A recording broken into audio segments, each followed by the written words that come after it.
Šumava je nádherná horská oblasť na juhozápade Čiech, ktorá sa rozprestiera pozdĺž hranice s Nemeckom a Rakúskom. Je jednou z najkrajších aj najzachovalejších prírodných oblastí v Českej republike a patrí medzi najväčšie lesné komplexy v strednej Európe. Od roku 1991 je veľká časť Šumavy chránená ako národný park. Spolu s nemeckým Bavorským lesom tvorí jednu z najväčších súvislých prírodných oblastí v Európe.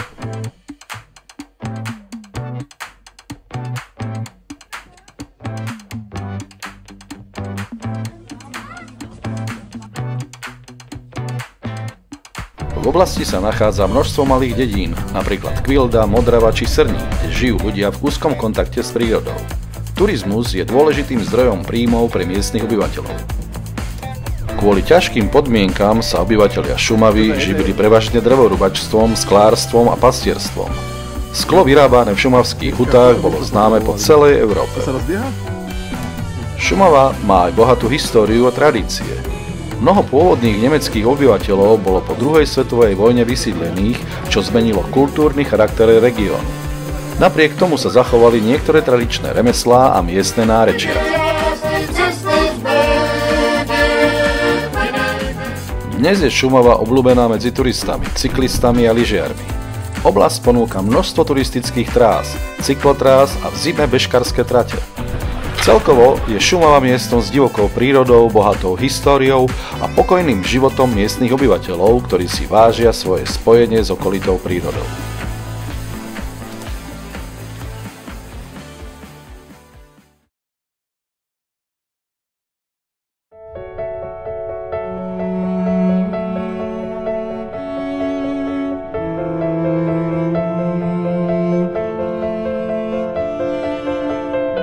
Vodný mlyn v Osloviciach, prvýkrát spomínaný v roku 1352, je jedným z najstarších zachovaných mlynov v Česku. Nachádza sa 17 km juhozápadne od Strakonic pri Oslovickom potoku. Areál tvorí mlyn s obytnou časťou s chlievom, skôlňou a stodolou. Od roku 1829 patril rodine Harantovcov, posledným mlynárom, ktorých príbeh odráža život v izolácii počas komunistického režimu. Rodina Harantovcov žila v mlyne tradičným spôsobom života, odmietajúc moderné technológie a spoločenské zmeny. Počas komunistického režimu sa izolovali od spoločnosti, nemali občianske preukazy, neplatili dane a nevyužívali štátne služby. Ich životný štýl bol výnimočný a autentický, čo prispelo k zachovaniu mlyna v pôvodnom stave. A v létě měla postel nahoře a v zimě jí snesli postel dolů a spali všichni tam, protože by tam nahoře zmrzla.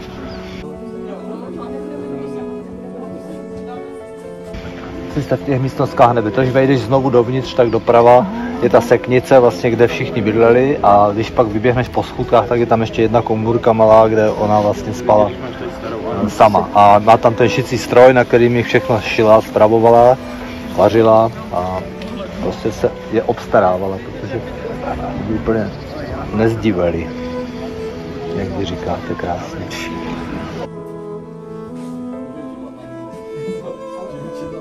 Po smrti posledného majiteľa Karla Haranta v roku 2004 mlyn odkúpil Juhočeský kraj a od roku 2005 je spravovaný Múzeom stredného Poltavy v Strakoniciach. Dnes slúži múzeum, ktoré prezentuje tradičný spôsob života a remeslá šumavského Podlesia. Oslovecký mlyn na Šumave je otvorený sezónne od 1. apríla do 31. októbra. Otváracie hodiny sa líšia podľa obdobia. Apríl, máj, september a október, v útorok až v nedeľu, vrátane sviatkov, je otvorený od 9. do 16. hodiny.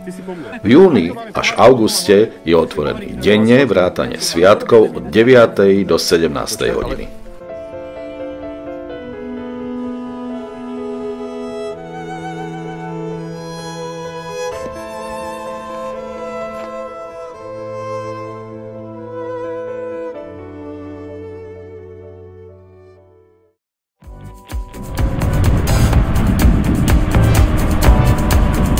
Národný park Šumava v Českej republike je ideálnym miestom pre cykloturistiku, ponúkajúc rôznorodé trasy a kvalitné služby pre cyklistov. Trasy sú dobre značené a rozdelené podľa náročnosti. Nájdeme tu jednoduché trasy vhodné pre rodiny s deťmi, ako aj náročnejšie horské cesty pre skúsených cyklistov. Trasy vedú cez husté lesy okolo rašelinísk, riek a historických miest. Jednou z obľúbených trás je časť Eurovelo 13, železná opona, pásmo, doklady, ktorá ponúka výhľady na hranicu s Nemeckom a historické pamiatky. V oblasti nájdeš viacero požičovní, ktoré ponúkajú rôzne typy bicyklov, vrátane tých elektrických. Ceny prenájmu sa pohybujú od 200 do 400 českých korún za deň, v závislosti od typu bicykla. Samozrejme, ak sa rozhodnete pre dlhšiu trasu, je potrebné mať vo svojej výstroji aj nejaké tie nástroje na opravu ľahkých porúch. Ak ich nemáte, Šumavský národný park vám ponúka nástroje všetkých rozmerov a kvalít. Ale však za mladá som nič takéto nie. Za mladá som také drsné. Ale tie materiály boli kvalitnejšie. V Národnom parku je povolené používať elektrické bicykle s výkonom do 1 kW a s maximálnou rýchlosťou 25 km za hodinu. Je však dôležité, aby ste počas jazdy šliapali do pedálov. Úplne automatický pohon bez šliapania nie je na cyklotrasách povolený.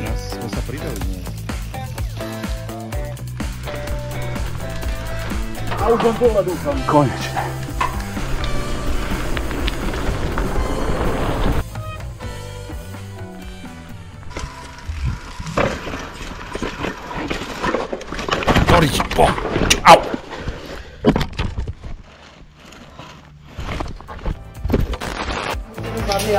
A vyčerpol kamarád nejaké, ako sa nazývaš? Na hovno.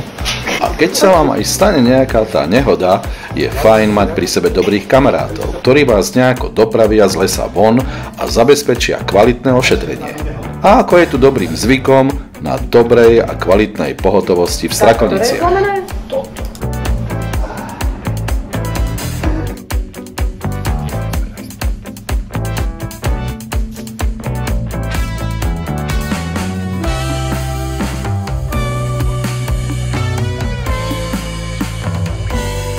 No a keď sa už nemôžete venovať cykloturistike, šumavské lesy sú plné húb a hríbov. Písavca. A v Národnom parku je povolený zber hríbov pre vlastnú potrebu, takže veľmi rýchlo objavíte ten najlepší hubársky raj pod českým slnkom.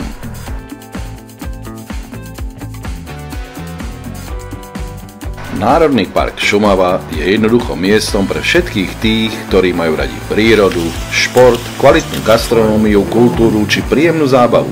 A to platí celoročne.